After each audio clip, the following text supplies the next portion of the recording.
तोड़ लोगे समास को तो विग्रह कर सकते हो। क्या तोड़ोगे इसके बताइए, पहले तोड़ लो उसको। समधन आस, यही तो होगा। शाब्दिक अर्थ कोई पूछे इसका शाब्दिक अर्थ क्या होगा भाई, तोड़ने के बाद इसका शाब्दिक अर्थ होता क्या है?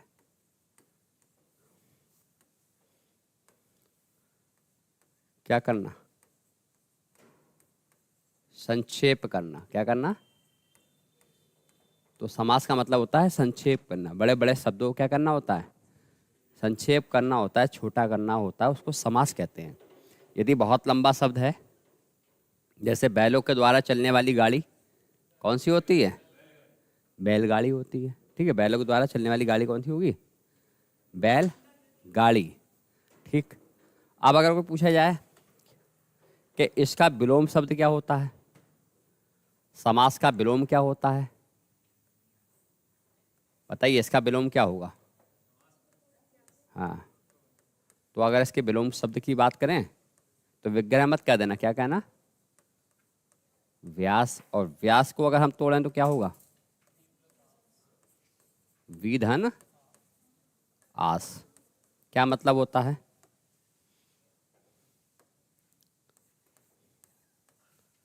अलग अलग। क्या होता है? अलग अलग बैठना। और इसका मतलब होता है समीप बैठना, यही तो होता है। तो भाई ये तो बिल्कुल बेसिक पॉइंट है, क्वेश्चन कई बार आ चुका है कि समास का विलोम बताइए, और ऑप्शन में विग्रह होता है। क्या होता है? विग्रह। हम लोग वो बताना चाहते हैं, तो अगर आपने विग्रह बता दिया वो शब्द गलत हो जाएगा। वो कुछ उसका विलोम थोड़ी, वो तो शब्द को तोड़ रहा है। लेकिन समास का होगा क्या विलोम? व्यास होगा। क्या होगा? व्यास। यदि कोई पूछे संधि का विलोम क्या होगा, तो उसका विग्रह होगा। संधि का विग्रह। संधि मीन्स होता है एक तरह का जोड़ना, और विग्रह मीन्स होता है उसका विभिन्न प्रकार। अब तुमको विच्छेद उसका विलोम होगा, विच्छेद नहीं होगा, ये भी ध्यान रखना। तो शब्दों को सीधे सीधा तोड़ रहा है, लेकिन शब्दों की बात चल रही है। अब मैंने आपको ये भी बताया था कि समास में इंपॉर्टेंट चीज क्या होती है, बताइए। उपसर्ग नहीं,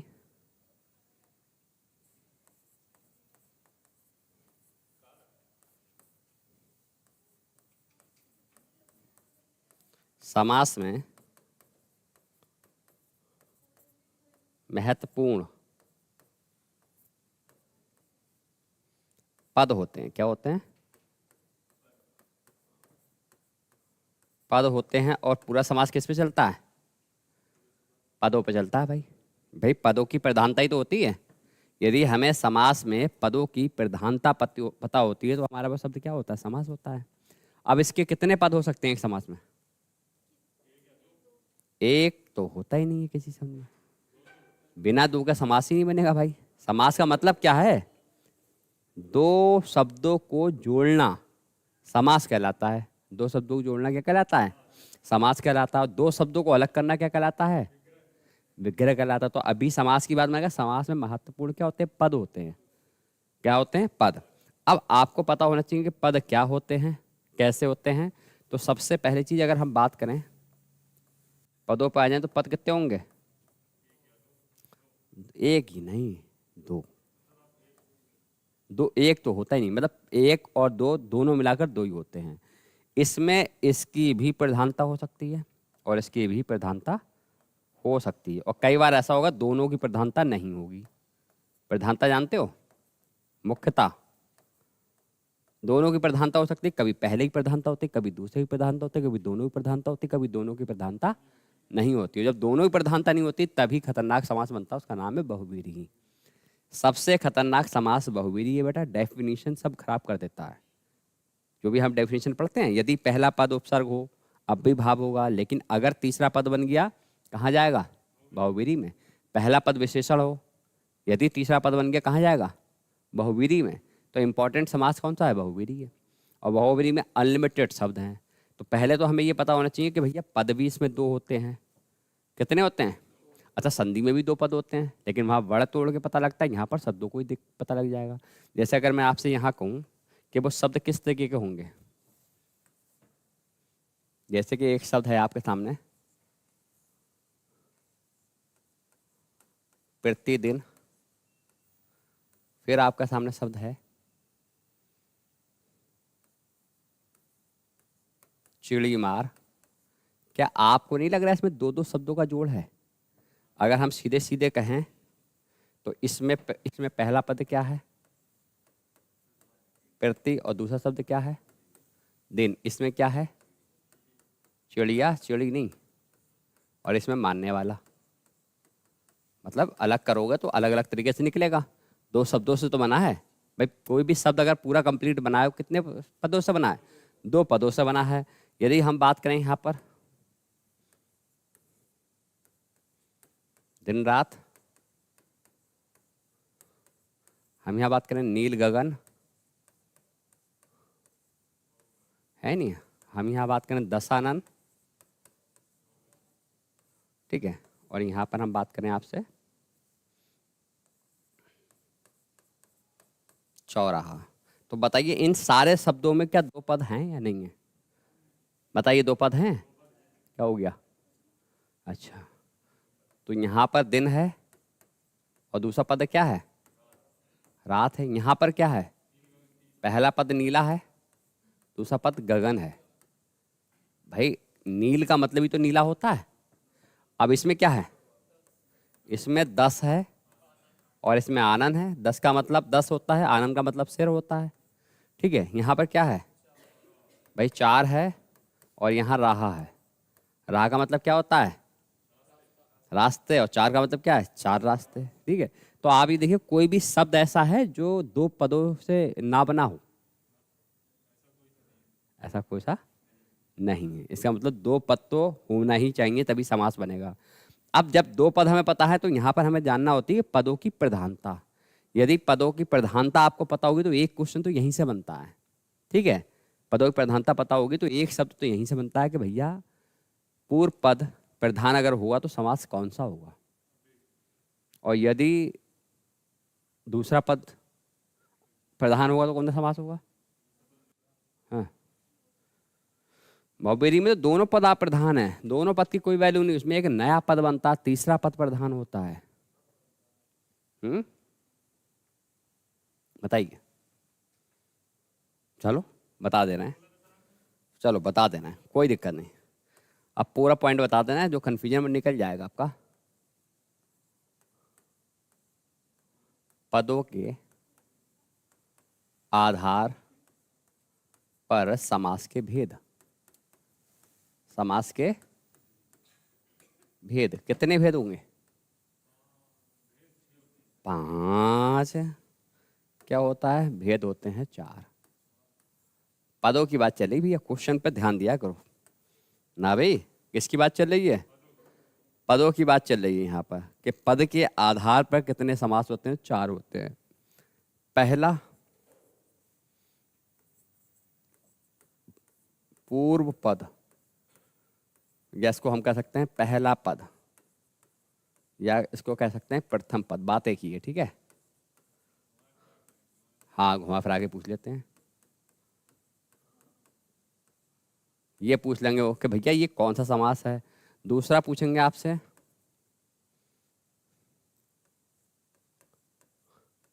उत्तर पद, दूसरा पद, द्वितीय पद, गौड़ पद, प्रधान समास, ठीक है। यहाँ पूछ लेंगे आपसे ऐसे करके, आप बताइए इसमें कौन सा समास होगा। फिर आपसे पूछ लेंगे तीसरा पॉइंट, पहला पद भी प्रधान हो गया, दूसरा पद भी प्रधान हो गया, अब क्या होगा? दोनों पद प्रधान। दोनों पद प्रधान समास कौन सा होगा? फिर चौथा, दोनों पद अप्रधान। कैसा? अप्रधान समास। इसका मतलब दोनों पदों की वैल्यू नहीं तो यहाँ पर तीसरे पद की वैल्यू बनेगी जाके। किसकी बनेगी? तीसरे पद की। तो यहाँ पर अगर हम बात करें तो इसमें समास कौन सा आता है? अव्ययी भाव। भाई ये वो समास है जिसका पहला पद इतना बड़ा प्रधान होता है, दूसरे पद को हिलने भी नहीं देगा। यदि दूसरे पद को हिलने नहीं देगा, समझ में आ रहा है तुम्हारे? हैं तो ऊपर रख लो इसको, मोबाइल को, ये बहुत बड़ा शैतान है, इसको बंद कर लो। हाँ, फिर इसमें क्या होगा आपका, दूसरा पद प्रधान कौन सा होगा, तत्पुरुष। अब तत्पुरुष के भी दो प्रकार होते हैं, कर्मधारय और दिगु। ध्यान रखना ये इसी के प्रकार होते हैं, बाद में हम पढ़ेंगे कुल 6 समास, लेकिन ये इसी के भेद होते हैं। तत्पुरुष का कौन सा पद प्रधान होगा, दूसरा, कर्मधारय का भी दूसरा और दिगु का भी दूसरा। इसका मतलब अगर कोई पूछे कि भैया उत्तर पद या दूसरा पद प्रधान समास कौन सा होता है, तो आप कह देना कि सर तीनों होते हैं, तत्पुरुष भी होता है, कर्मधारय भी होता है, दिगु भी होता है। अरे कर दी ना बच्चों वाली बात, ऑप्शन में अगर वो देगा तो ये 3 समास में से एक तो देगा। हाँ, अगर तो फिर सी ऑप्शन देगा। अगर ए और बी आपको लग रहा है दोनों हैं तो फिर वो बोथ देगा ना, दोनों। भाई क्वेश्चन कैसे दे सकता है, पहला, अब देखो क्वेश्चन ही समझ लो, क्वेश्चन कैसे देगा। देखो उनने कहा निम्न में उपसर्ग वाला पद है, ठीक है, ये आपका पहला क्वेश्चन है। अब ऑप्शन आपका क्या है, अति सुंदर। बी ऑप्शन क्या है, आजाद। सी ऑप्शन क्या है, कमर। सी ऑप्शन क्या है, डी ऑप्शन घर। तो पहला क्वेश्चन का आप तरीका समझे, दूसरा समझे। क्वेश्चन का तरीका सीखो पहले, क्वेश्चन कैसे कैसे आयोग पूछ सकता है। फिर उन्होंने क्वेश्चन दिया निम्न में उपसर्ग वाला पद है या शब्द है, ठीक है। उन्होंने ऑप्शन दिया ए दुर्जन, बी दयानंद, सी दया, डी तो साहस, ठीक है। अब तीसरा क्वेश्चन देखो,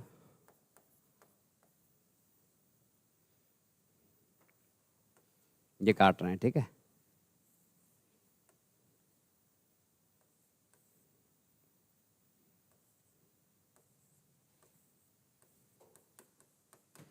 ठीक है, अब देखो अगला, निम्न में उपसर्ग वाला पद है। अब ऑप्शन क्या दिया उन्होंने, अत्याचार,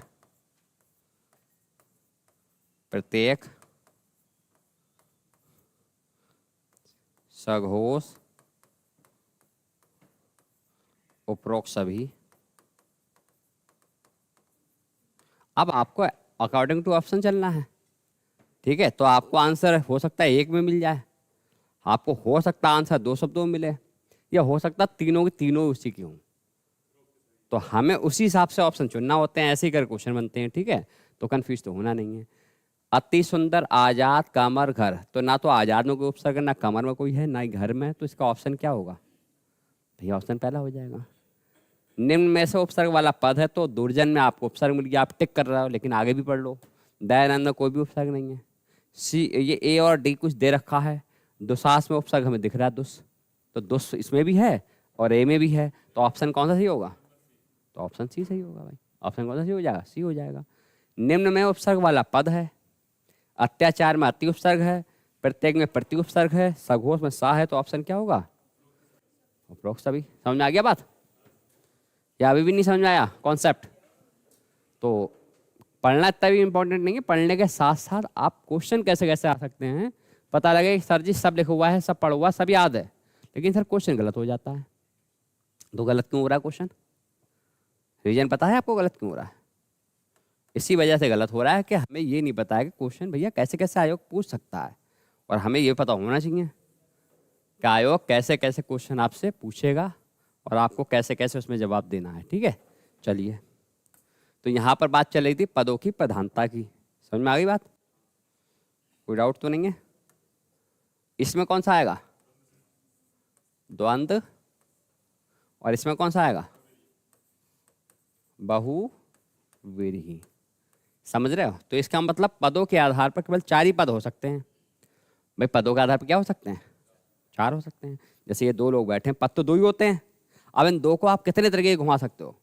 या तो अंकुर प्रधान है, इनकी वैल्यू नहीं, या ये प्रधान है, इनकी वैल्यू नहीं, ये दोनों कहना तू भी प्रधान मैं ही प्रधान, का मतलब दोनों प्रधान है। वो पीछे वाला बोला तुम्हारी दोनों की वैल्यू नहीं, मैं तीसरा व्यक्ति हूँ, मेरी वैल्यू, इसलिए तीसरा पद प्रधान। समझ रहे हो? मैं चेयरमैन हूँ, तुम कुछ नहीं हो। तो जब ये बात आती तो ये समास इंपॉर्टेंट होता है। कौन सा है? बहुवीरी है। समझ रहे हो? बहु बना देता है गति। इतना खतरनाक समास है ये। जितनी भी डेफिनेशन हम पढ़ के आते हैं, अरे सर ये क्या हो गया, ये हुआ क्या इसके अंदर, ये शब्द तो हमने उसमें पढ़ा था परिभाषा के हिसाब से, लेकिन ये काय में चला गया? बहुवीरी में चला गया। अब बहुवीरी में चला गया, सर इसका क्या लॉजिक है? तो लॉजिक ही पढ़ना होते हैं, समास में डेफिनेशन नहीं रटनी होती है भाई, है नहीं है भाई, फैक्ट है। जैसे आप ये समझो आप विज्ञान पढ़ रहे हो, वैज्ञानिक जो लोग होते हैं वो क्या करते हैं? आपने कहा कि भाई ये मार्कर है, वो ऐसे तो हाँ बिलीव करेंगे, पहले इसके फैक्ट को जानेंगे, सच में ये मार्कर है, सच में इससे लिखा जाता है, वो पूरी इसकी जांच पड़ताल करेंगे, कैसे लिखा जाता है, क्यों लिखा जाता है, क्या कारण होता है, अच्छा ये बोर्ड इस टाइप का होता है तभी चल जाता है, वो लाइट का होता है, इलेक्ट्रॉनिक होता है, सब पूरा समझ के तब वो कहेंगे ये चीज़ है। वो फैक्ट पे चलते हैं। क्या चलते हैं? फैक्ट पे। तो यहाँ भी हमें क्या पढ़ना है? हमें लॉजिकल पढ़ना है, हमें रटना नहीं है कि सर जो डेफिनेशन आपने लगवाई क्या 100% यही डेफिनेशन है। मैंने आपको पहले ही बोला कि भाषा बहुत पेचीदा होती है और भाषा को आप तभी अच्छा कर सकते हो जब उसके वाद विवाद सब साथ में लेते हुए चलो। जैसे आपने सीधे सीधे डेफिनेशन पर डिपेंड हो रट रखा है शॉर्टकट में, तो कभी आपका पेपर में कोई पेपर आपका क्रैश होगा ही नहीं। निकाल सकते हो कोई पेपर? क्वेश्चन कैसे आ रहे हैं आपको पता भी है? तो भाई कोई दिक्कत नहीं, बना कौन रहा है? आयोग।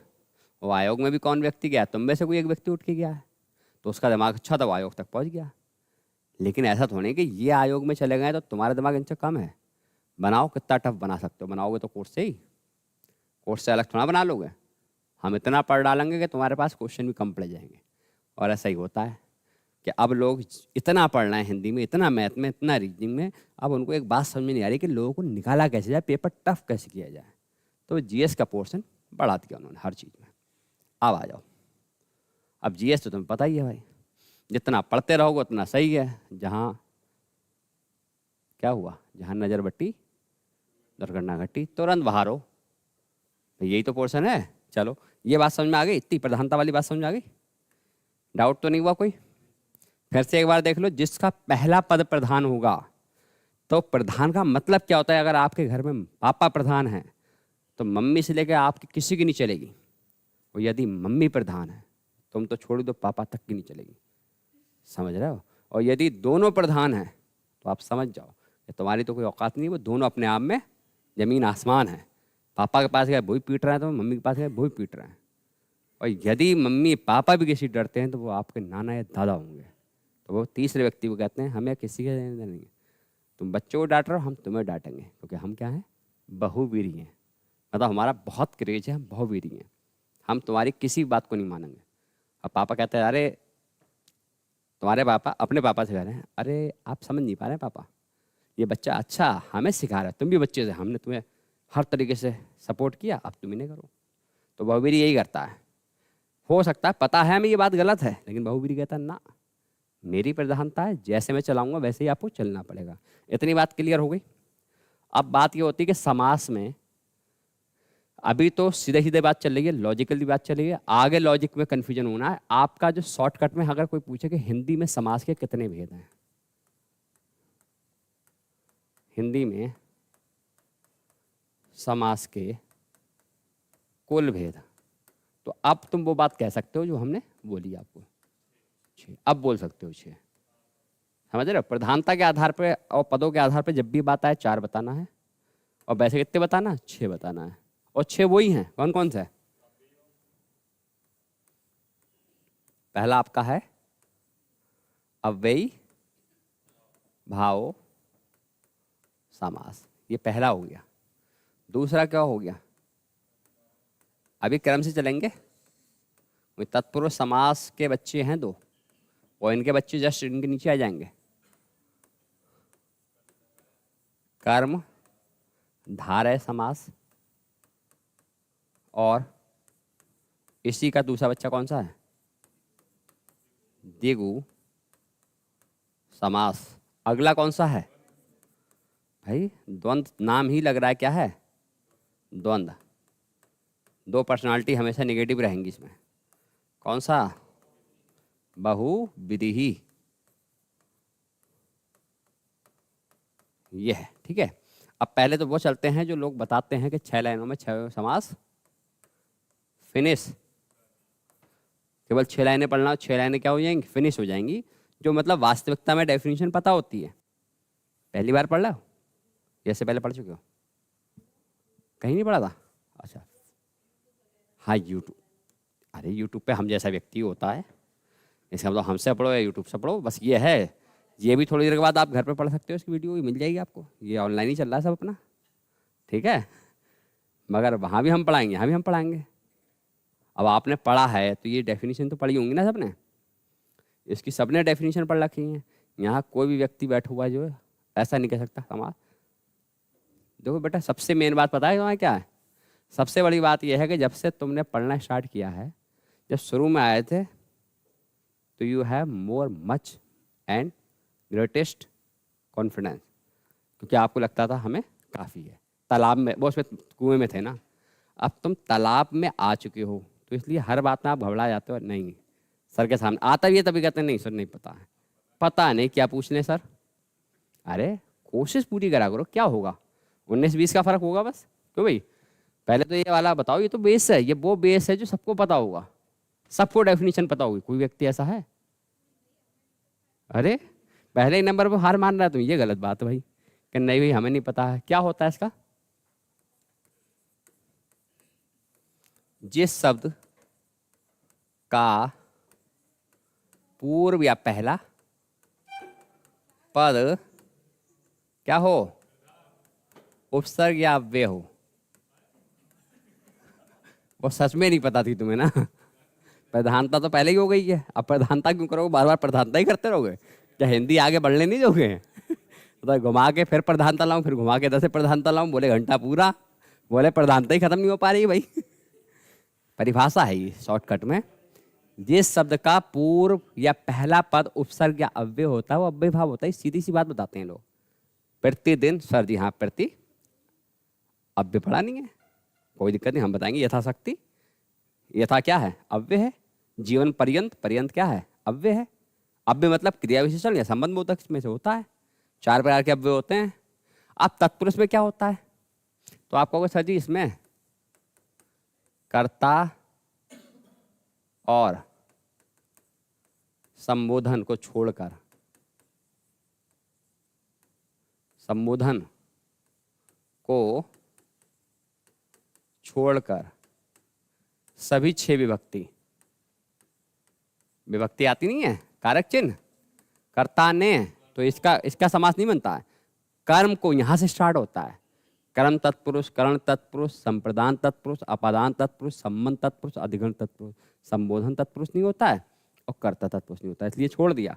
कर्ता और संबोधन को छोड़ दो, बाकी सभी 6 विभक्तियां, यही तो होता है। इसकी डेफिनेशन कर्मधारय क्या होती है? तो आप क्या कहोगे? पूर्व पद विशेषण और प्लस दूसरा पद विशेष, बस यही तो पढ़ा है हमने भाई। ये पढ़ के हम समास निपटा लेते हैं। क्यों भाई? ये भाई बहुत शॉर्ट में निपटा रहा हूं मैं। अभी देखो 6 लाइनों में समास खत्म, और फिर इन्हीं 6 लाइनों के हिसाब से मैं आपको 6 एग्जाम्पल दूंगा, और 6 की 6 एग्जाम्पल क्या होंगे? गलत होंगे। समझ रहे हो? हाँ नहीं तो बता तो दोगे ही तुम। अब थोड़ा बहुत पहले हम इस पर डिस्कस कर चुके हैं क्लास की शुरुआत में। समझ रहे हो? कोई दिक्कत नहीं, पूछेंगे तुमसे, फिर भी पूछेंगे कितना याद रहा आपको। इसका क्या होगा? पूर्व पद संख्यावाची विशेषण, और फिर क्या होगा? विशेष दूसरा पद विशेष होगा, ठीक है, दूसरा पद है।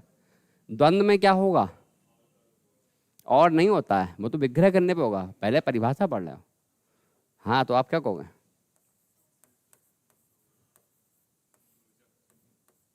योजक चिन्ह होता है, इसमें योजक चिन्ह देखते ही हम क्या मारते हैं? द्वंद्व समास। जैसे कि दिन रात के बीच में माइनस का चिन्ह है, इसको हम योजक बोलते हैं। ये क्या होगा? इसकी तो कोई दिक्कत ही नहीं है। क्या है? तीसरा पद प्रधान होता है। इसका मतलब पहला पद और दूसरा पद की कोई वैल्यू नहीं। तो लो भैया, 6 समास हमारे खत्म, फिनिश, वन लाइनर शब्द समास है ये आपका, है नहीं अंकुर? तो अब इस डेफिनेशन को 2-4 बार रिकॉल कर लें ताकि आपके दिमाग में एक ही बार में बैठ जाए। भाई ये डेफिनेशन तो 100% है ही है नहीं? लॉजिक तो लगेंगे। मैं ये नहीं कह रहा हूँ ये डेफिनेशन गलत है, आज तक कोई डेफिनेशन गलती कहाँ हुई है?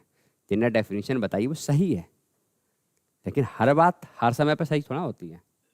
क्यों भाई? जैसे आपने कहा सच बोलना अच्छी बात है नहीं है? बताओ।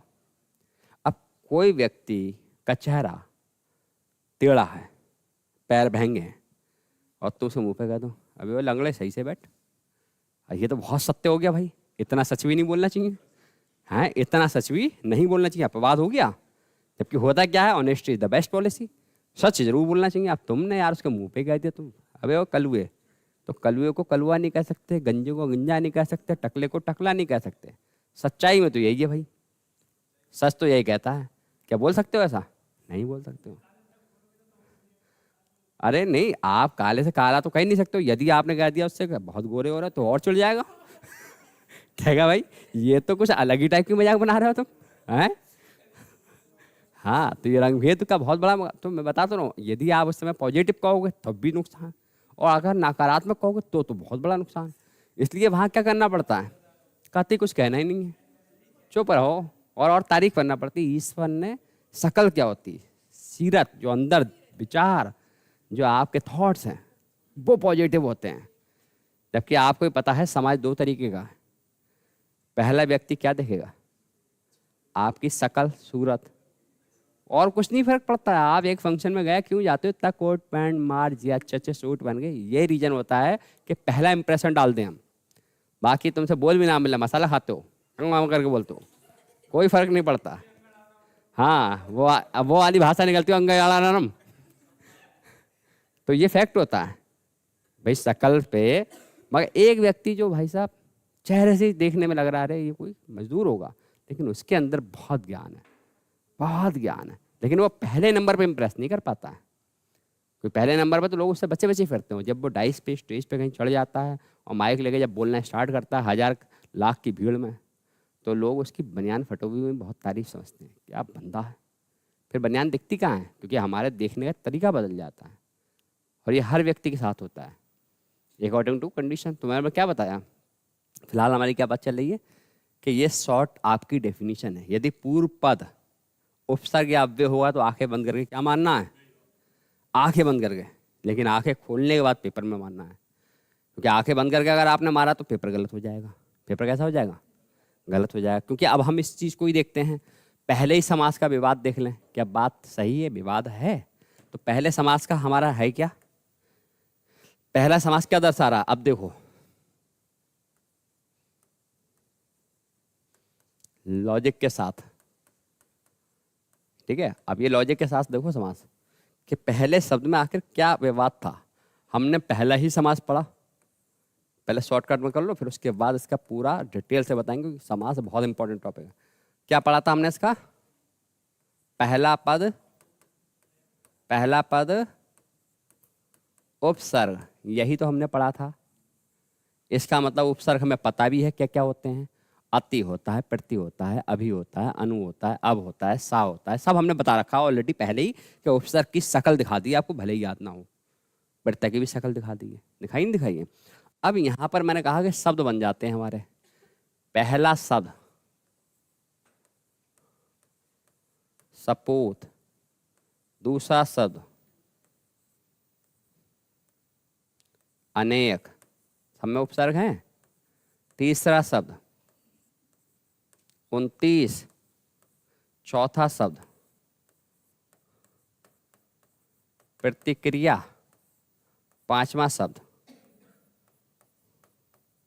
प्रतिकूल, छठा शब्द प्रतिदिन। अब अगर आपसे पूछे जाए कि भैया पहले तो सब में उपसर्ग बता दो, क्या बता दो सब में? तो पहले तो उपसर्गों की संख्या बताओ।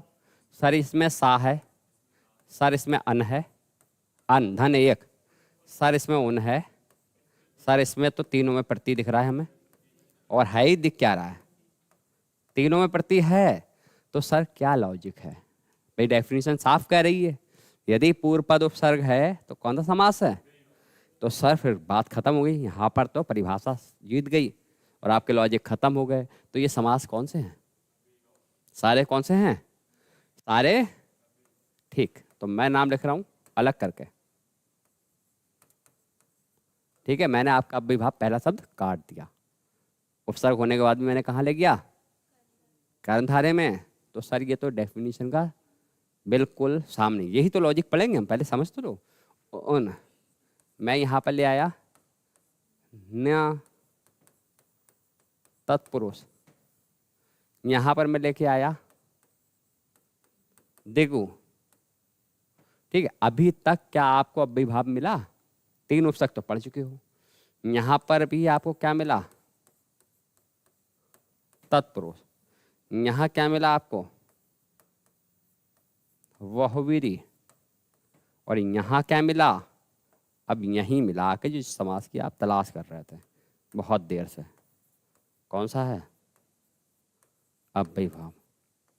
तो सर इन पांच में ऐसा क्या हो गया जो उपसर्ग होने के बावजूद भी अव्ययीभाव नहीं है, जबकि साफ साफ डेफिनेशन में लिखा हुआ है कि सर जिसमें भी पूर्व पद उपसर्ग होता है क्या होता है? वो अव्ययीभाव होता है। और ये पांचों सर बिल्कुल शब्द अलग कर दिया आपने, सब में उपसर्ग भी दिखा रहे हो, है नहीं? यहीं से तो लॉजिक स्टार्ट होता है। अब यहाँ से आपका वो ज्ञान होगा जो अभी तक आपने कहीं किसी बुक किसी चैनल से प्रयोग नहीं ला पाए हो चीज़ें। ये सारा इकट्ठा जो आपको कलेक्शन के साथ जो चीज़ें मिल रही हैं तो वो चीज़ें ऐसे मिलेंगी नहीं और ना आप इकट्ठा कर पाओगे। अब सर ऐसा हम मानेंगे नहीं जब तक आप ये कहो कि जब तक आप इनको फैक्चुअली सिद्ध नहीं करोगे, क्योंकि सिद्ध करोगे तभी तो मानेंगे। हम कैसे मान लेंगे सर सब में उपसर्ग लगा है और ये अव्ययीभाव नहीं है? यही तो है। तो अब पहली बात कथी प्रधानता पे आ जाओ। मैंने क्या कहा? यहाँ पर आपको प्रधानता का खेल करना पड़ेगा। क्या करना पड़ेगा? प्रधानता का। यदि पूर्व पद प्रधान होता है और उसके द्वारा दूसरे शब्द पे फर्क ना पड़े तो वो क्या होता है? अव्ययीभाव। अच्छा, यदि किसी का पहला पद विशेषण हो और दूसरा पद विशेष हो तो क्या होता है? कर्मधारय। अब जरा इस सपूत का मतलब समझ लो क्या होता है, बताइए। सा का मतलब क्या होता है? अच्छा, तो अगर हम इसकी पूरी डेफिनेशन करें, अच्छा पूत का मतलब होता है पुत्र, तो ये शब्द आपको काय में धातु हुआ दिख रहा है? कर्मधारय में ऑटोमेटिकली है। तो जो उपसर्ग अगर विशेषण का काम कर जाए तो आंखें बंद करके अब मानना है टिक के वो कर्मधारय के अलावा कोई समास हो ही नहीं सकता। समझ में आई बात? नहीं समझ में आई बात? समझ में आई? सपूत है। अरे चक्कर में तो डालेंगे तुम्हें, नहीं तो फिर हमारा मतलब ही क्या रह जाता है भाई कंटेंट का। फिर से समझ लो, अभी तो इनको पूरा डिटेल से ही बताऊंगा मैं, टेंशन लेने की जरूरत नहीं है। यदि पूर्व पद उपसर्ग हो और वो अपनी प्रधानता ना दिखाता हो, अपनी प्रधानता ना दिखाता हो। अब मैंने कहा प्रतिदिन, क्या कहा? या आजीवन, इनके अर्थ क्या निकल रहे हैं? विग्रह क्या हो रहा है? जीवन तक, प्रतिदिन, दिन दिन। इसका मतलब इसमें कोई भी किसी शब्द को धारण नहीं किया गया है। लेकिन आप बताइए सपूत का मतलब क्या हुआ? अच्छा बेटा। तो बेटा क्या है? संज्ञा है, विशेष है, और सा है तो उपसर्ग, लेकिन आंसर क्या दे रहा है? वो अच्छी की विशेषता बता रहा है। तो ऐसे कितने उपसर्ग हैं? ऐसे 5 उपसर्ग हैं। सर यदि हम डाउट में पड़ जाएं कौन से उपसर्ग याद करें कौन से ना करें, करना तो सब है, लेकिन वो 5 उपसर्ग ऐसे हैं जो विशेषण का काम करते हैं। वो आपको बेटा दिमाग में रखना पड़ेगा कॉन्सेप्ट के साथ, ये ध्यान रखना है। ठीक है, कोई भी विषय पढ़ोगे तो यही चीज़ तो देखना होता है। जब आप पढ़ते हो केमिस्ट्री पढ़ते हो, हाइड्रोजन हीलियम लिथियम, तो उसमें भी क्या होता है? कुछ ठोस होते हैं, कुछ गैस होता है, कुछ ठोस गैस दोनों होते हैं। क्यों ऐसा हो जाता है? वो अपनी अपनी प्रवृत्ति को होता है। दूसरा देखो, अनेक, इसमें अन उपसर्ग है। ऐसा उपसर्ग जो निगेटिव भाव रखता हो, कैसा रखता हो, निगेटिव। और इसका जब आप देखोगे तो ये बनेगा ना एक, क्या बनेगा, ना एक, ठीक है। ना एक इसका विग्रह हो जाएगा, किसका विग्रह हो जाएगा, अनेक का। तो आप इसको अभी तो ऐसे कर लो, अन और एक। तो जो निगेटिव भाव देगा जो उपसर्ग, वो कहाँ जाता है, नन समास में। किसी ने आज तक नाम सुना है नन तत्पुरुष का, बताइए। यही बहुत बड़ी बात है कि आपने सुना नहीं नाम, जबकि भरपूर तरीके से भर भर के पेपर में ये क्वेश्चन आते हैं नन तत्पुरुष के।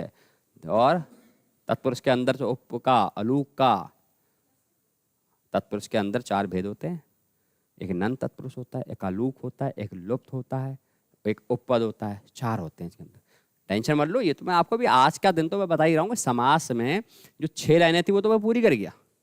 यदि वो 6 लाइनों में 10 एग्जाम्पल देता, आपका समास निपट जाता, समझ रहे हो, खत्म हो जाता। फिर अगर क्वेश्चन कहीं गलत इस टाइप का आ जाते सब और आपका गलत होता, जैसे लोग बाद में पूछते हैं सर हमने प्रैक्टिस सेट लगाया लेकिन ये जो सपोज शब्द था इसमें कर्मधारय क्यों दिखा रहा है सर, ये सर गलत है, किताब में आंसर की में गलत है, अपने आप आंसर की में गलत मान लिया, लॉजिक ही नहीं पहचाना उसका कि भाई वो गलत नहीं है, वो सही है, वो कर्मधारय है, उसकी वजह है, उसकी वजह जानो, उनके कारण जानो।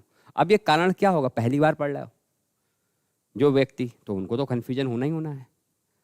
फैक्ट होता है ना, जो व्यक्ति कतई नहीं पढ़ा हुआ उसको डाउट नहीं होगा, लेकिन जो कुछ पढ़ चुका है और फिर जब उसको संपूर्ण ज्ञान मिलता है तो भाई पहली बार में उसे प्रॉब्लम आती है, अरे ये क्या हो रहा है, मेरी आंखों के सामने हो रहा है ये चीज़ तो मैंने सब पढ़ रखी है, फिर भी ये होते हुए हमसे देख नहीं मिल रहा भाई, ऐसा क्यों हो रहा है, समझ रहे हो। अगला है दिगु समास। ये दिगु क्यों बन गया, इसमें भी तो उन उपसर्ग है, लेकिन ये संख्या है, क्या है, संख्या। तो यदि हम ये कहें कि एक तरफ है उन और एक तरफ है 30, क्या है, तो ये 30 से एक कम है, 29 होता है, तो ऐसी चीजें कहाँ जाती हैं, दिगु समास में जाती हैं। है तो उपसर्गी, है तो उपसर्गी, संख्या उपसर्ग से बना हुआ है और उसके पीछे संज्ञा भी, तो ये संज्ञा है, संज्ञा, और ये संख्या है। अब संख्या किससे बनी, उन उपसर्ग से बनी, 29, 59, समझ रहे, 19, तो जितने भी उन वाले बनेंगे वो कहाँ जाएंगे, दिगु में। और लेकिन अगर मैं आपसे कहूँ 22, 23, 24 में कौन सा समास है, तो वो द्वंद्व में है, कोई सारे समास द्वंद्व में चले जाते हैं। लेकिन मैं चौराहा तिराहा बोलूँ तो कहाँ में जाएंगे, दिगु में। लेकिन मैं कहता हूँ 10 से 10 दशानन, अब बहुवीरी में चले गए, संख्या तो वहां भी थी, लेकिन वो वहां क्यों गया, क्योंकि भैया तीसरा पद प्रधान है। तो अभी ऐसा नहीं, आपने थोड़े से लॉजिक पढ़े हैं कि जहां संख्या भी है अगर वो तीसरा पद दे रहा है तो क्या है, बहुवीरी है, लेकिन सारे आपने लॉजिक नहीं पढ़े हैं, और लॉजिक सारे नहीं पढ़े इसलिए थोड़ा सा डाउट तो पैदा होगा, समझ रहे हो। लेकिन डाउट आपका बिल्कुल जड़ से मिटा देंगे, मैंने क्या कहा, जड़ से मिटा देंगे। इसलिए मैं आपको कहता हूँ कि पढ़ने के बाद एक शनिवार का दिन, सैटरडे का दिन रिवीजन पुराने टॉपिक करके आया करो, पूछा करो, क्योंकि हिंदी इतने अच्छे लेवल की करनी है कि भाई कहीं से भी कुछ भी आए और हमारे अंदर इतनी चीज़ें हों कि एलिमिनेशन सिस्टम आता हो। एलिमिनेशन का मतलब जानते हो, सर आपने जो पढ़ाया उसमें से 70% फंसा, 30% नहीं फंसा, लेकिन फिर भी हम 100% पेपर कर आए। क्यों कर आए, क्योंकि जो याद किया था उससे एलिमिनेट कर दिया ऑप्शन को। अरे सर ये बी तो उसका था, ये तो हो ही नहीं सकता, ए भी नहीं है और सी भी नहीं है, डी पढ़ा नहीं तो यही होगा, क्योंकि आप श्योर हो ना एबीसी में, और ये एबीसी में श्योर कैसे हो गए, क्योंकि आपने पढ़ रखा था। अब कुछ लोगों ने 50% पढ़ाई की होती है, तो ए और बी तो किसी हाल में नहीं होगा। अब क्या हो रहा है, सी और डी में से कोई एक है, तो लगभग थोड़ी बहुत देर दिमाग में जोर डालते हो, सी है तो हो जाता है। अब तुमने पढ़ाई नहीं है, सर जी ए और बी सी डी चारों में से कोई एक होगा, तो हो गई एक, अरे वो तो एक होना ही है। लेकिन तुम्हें क्या लग रहा है, तुम्हें तो कतई 50-50 छोड़ो, तुम्हें तो 100% डाउट है कि सर चारों लग रहे हैं आंसर। ये चारों कब लगते हैं, जब आप कतई पढ़ के नहीं जाते हैं, हल्का फुल्का उसमें जाते हैं, थोड़ा सा पढ़ के जाते हैं तो 50% हो जाता है, थोड़ा ज़्यादा पढ़ते हैं 70% पढ़ाई कर लेते हैं तो 3 ऑप्शन सही हो जाते हैं और डी ऑटोमेटिकली सही हो जाता है। तो अच्छे नंबर, ऐसा नहीं कि आप सोचो सर हम क्या डिट्टो हमारे 150 नंबर है, क्या 150 नंबर पे हम टिक कर लेंगे ना, 150 नंबर थोड़ा आते होंगे, लेकिन वो 150 नंबर में अगर 120, 30, 40 खींच रहे हो, उसका फैक्ट होता है कि जो आपने सभी ज्ञान लिया इस ज्ञान की वजह से ले रहे हो। अब देखो ये क्या है, प्रतिक्रिया, क्या है इसमें, प्रतिक्रिया। अब देखो प्रति उपसर्ग है, यहाँ 3 प्रति खींच दिए जानबूझ के। यदि प्रति उपसर्ग है और पहले पद की प्रधानता है तो दूसरे पद में परिवर्तन नहीं होने देता। यह अव्ययभाव की खासियत है। देखो इन दोनों को हम इन दोनों को रिलेट करके पढ़ते हैं। ये कौन सा है और ये देखो, आपको पता है क्रिया का बहुवचन बन जाएगा क्या? क्या बन जाएगा भैया? होता है बहुवचन। और दिन का दिनों, भाई इसका ही बहुवचन बन जाएगा, नहीं बन जाएगा? अब मुझे बताओ कि मैं आपसे कहूं कि सर प्रतिक्रिया अगर पूरा रख दें तो क्या इसका बहुवचन बन जाएगा? और प्रतिदिन का अगर पूरा रख दें तो क्या हम इसको प्रतिदिनों कह सकते हैं? बताओ, क्या इसको प्रतिदिनों कह सकते हैं? नहीं कह सकते। प्रतिदिनों कोई शब्द ही नहीं होता है। लेकिन क्या प्रतिक्रिया का बहुवचन हो जाएगा भैया? तो आपको हाँ सर ये तो हमने सुना है, प्रतिक्रियाएं इनने दी। हाँ ये तो राइट हो रहा है। कैसे राइट हो गया? यदि प्रति लगने के बाद भी क्रिया बहुवचन हो जाए तो फिर पहले पद की प्रधानता कहाँ रही? भैया अव्ययभाव का नियम क्या है कि पहला पद प्रधान होगा, दूसरे पद को हिलने नहीं देगा।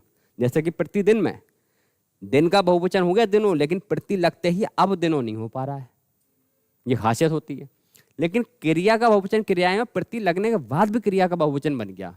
इसका मतलब ये जो शब्द है प्रतिक्रिया, इसमें प्रति उपसर्ग नाम के लिए है और ये दूसरे पद को बहुवचन बनाने दे रहा है। इसका मतलब इसकी प्रधानता नहीं है। फिर किसकी प्रधानता है? क्रिया की प्रधानता है। और जब क्रिया की प्रधानता है तो कौन सा समास हो गया? तत्पुरुष समास। क्या हो गया कि आपका तत्पुरुष। अब यहाँ पर दो है तो क्या प्रति है आपकी भाई, प्रति है और ये हमारा क्या है? क्रिया है। तो शब्द तो अलग अलग है, दो ही हैं, लेकिन इससे हमारा बन कौन सा गया भैया? ये तत्पुरुष बन गया। कौन सा बन गया? तत्पुरुष बन गया। नहीं थोड़ा ऊपर करते हैं, वो बॉक्स हो गए ना प्रतिक्रिया। तो इसमें तो सही है सर जी, दोनों शब्द ऐसे हो गए। लेकिन अब इसमें बहुवीरी में आ जाओ। सर इसमें तो हो ही नहीं रहा बहुवचन। प्रतिकूल का सर जी प्रतिकूल होता ही नहीं है। प्रतिकूल नहीं होता सर जी, अव्ययभाव है। हाँ अव्ययभाव है, 100% सही है, बिल्कुल काय में जाएगा? अव्ययभाव में जाएगा। तो सर क्या अगर बहुवीरी का ऑप्शन आ जाए, जैसे कि आपसे कोई पूछे पीताम्बर शब्द किसका है? कर्मधारय का है। लेकिन अगर बहुवीरी ऑप्शन आ जाए तो बहुवीरी का होगा, क्योंकि पीताम्बर का मतलब विष्णु भगवान होते हैं। तो हमें अब यहीं तो चुनाव स्टार्ट होता है। बहुवीरी यहीं तो लॉजिक पैदा करता है। अगर दशानन आपका शब्द आ जाए और उसमें बहुवीरी ऑप्शन ही नहीं है तो काय पे टिक करोगे? तो कर्मधारय। लेकिन बहुवीरी आ जाए तो बहुवीरी लाएंगे। नील गगन कर्मधारय है, लेकिन बहुवीरी आ जाए तो होगा ही नहीं बहुवीरी, कर्मधारय ही रहेगा। नील गगन का उनका तीसरा पद प्रधान हो रहा है। हर चीज में यस करे पड़ो। अरे भाई पीताम्बर दशानंद तो दोनों जगह है ना, लेकिन नील गगन दोनों जगह नहीं बैठ रहा है, दोनों जगह फैक्ट नहीं आ रहा है। समझ रहे हो? तो ये चीजें हैं। अब आपके सामने यहाँ पर फिर सर इसका कोई तीसरा पद तो नहीं है कहीं धोखे से। अब हमें ये चेक करना पड़ता है कि दूसरा पद तो नहीं है। हाँ है। क्या है इसका? विरुद्ध है। कौन सा है? तीसरा पद मिल गया। जब तीसरा पद मिल गया तो क्या हो गया ये? तो भैया ये चला गया बहुवीरी में। तो इसमें प्रति भी है और कुल भी है, ये बहुवीरी में गया। और नीचे वाला तो कोई दिक्कत ही नहीं है, कोई यहाँ कहाँ चला गया? तो अभी तो ये पहली बार है, अभी तो मैं पूरे इसका एक एक करके नियम लिखवाऊंगा ही लिखवाऊंगा। इतना तो आपको डाउट क्लियर हुआ होगा, कुछ तो डाउट क्लियर हुआ होगा कि सर जो डेफिनेशंस हमारी हैं, ये जो हमारी 6 डेफिनेशन है सर, ये सरासर गलत साबित हो जाती हैं जब लॉजिकल बात आती है। भाई ये डेफिनेशन सर खाली का बच्चों का टाइम वेस्ट करने के लिए होती हैं और बच्चे से ऐठने के लिए होती हैं। बस फटाफट 6 लाइनों में 6 समास हमने बता दिए। 6 लाइनों में 6 समास बता दिए। बच्चा भी रटा हुआ होता है कि सर जहाँ उपसर्ग मिलेगा आंखें बंद करके पहला समास कौन सा होगा? अब भाई भाव होगा। भाई यही रटाया जाता है। पहला पद क्या होगा? उपसर्ग होगा। अब भाई भाव होगा। दूसरा पद अगर पहला पद विशेषण होगा कर्मधारय होगा। यदि विभक्ति चिन्ह दिए होंगे तत्पुरुष होगा। संख्यावाची विशेषण होगा तो क्या होगा? द्विगु होगा। और अगर आप योजक चिन्ह होगा तो क्या होगा? द्वंद्व होगा। और आपका अगर तीसरा पद होगा तो बहुवीरी होगा। तो ये 6 लाइनें हमें शॉर्टकट में रटा दी जाती हैं। लेकिन बताइए, अभी हमने सिर्फ और सिर्फ कौन सा समास देखा? अव्ययी भाव देखा है। क्या इसके लॉजिक देख लिए? बताओ क्या लॉजिक है इसका? कि सर जी नहीं, ये गलत है। यदि पहला पद उपसर्ग होगा तो अव्ययी भाव समास हर जगह नहीं होगा, हर जगह नहीं होगा। फिर किस जगह होगा? जहां पहला पद प्रधान हो, दूसरे पद को बहुवचन ना होने दे, वहां अव्ययी भाव होगा। यदि तीसरा पद वहां बन रहा है तो वो अव्ययी भाव वाला ही पहुंच जाएगा बहुविधि में। फिर से एक बार सुन लो, अभी तो कई बार बताएंगे, सही? पहले खोज ला लो सही से, क्योंकि दिमाग की बत्ती जलेगी। यदि पूर्व पद अव्ययी भाव हो, सॉरी उपसर्ग हो, कौन सा समास होगा? अव्ययी भाव। आपका ये पहला दिन है आज? क्या की तैयारी करने आए? जीटी की? चलो कोई दिक्कत नहीं।